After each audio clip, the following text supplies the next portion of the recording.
In a certain way, sexy hiking is the perfect embodiment of a B game. Oh, no.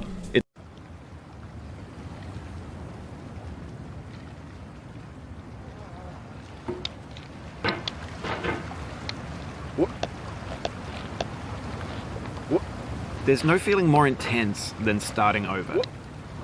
If you deleted your homework the day before it was due, as I have, or if you left your wallet at home and you have to go back after spending an hour in the commute, if you won some money at the casino and then put all your winnings on red but it came up black, if you got your best shirt dry cleaned before a wedding and then immediately dropped food on it, if you won an argument with a friend and then later discovered that they just returned to their original view, starting over is harder than starting up.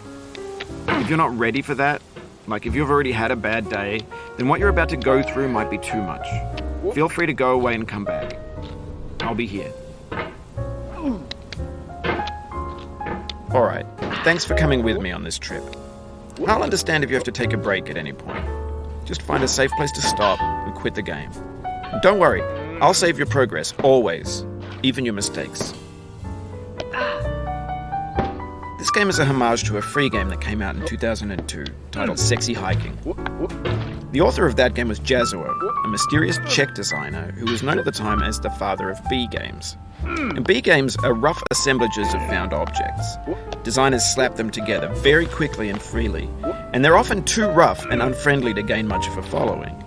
They're built more for the joy of building them than as polished products.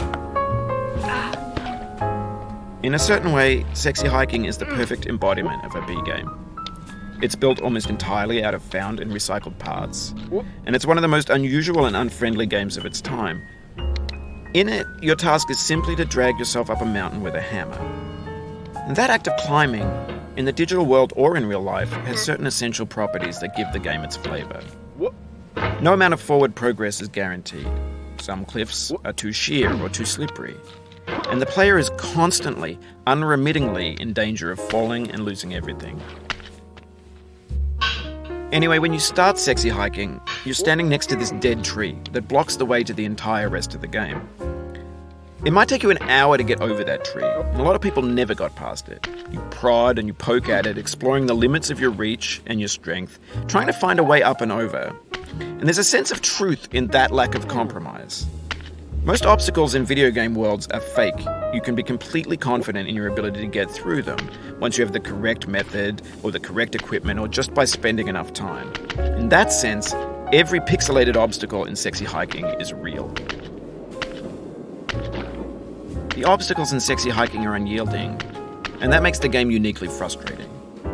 But I'm not sure Jazuo intended to make a frustrating game. The frustration is just essential to the act of climbing, and it's authentic to the process of building a game about climbing. A funny thing happened to me as I was building this mountain.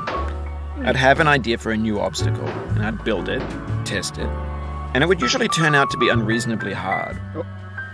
But I couldn't bring myself to make it easier. It already felt like my inability to get past the new obstacle was my fault, as a player rather than as a builder.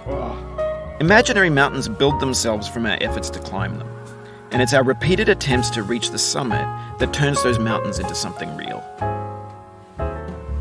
When you're building a video game world, you're building with ideas, and that can be like working with quickset cement.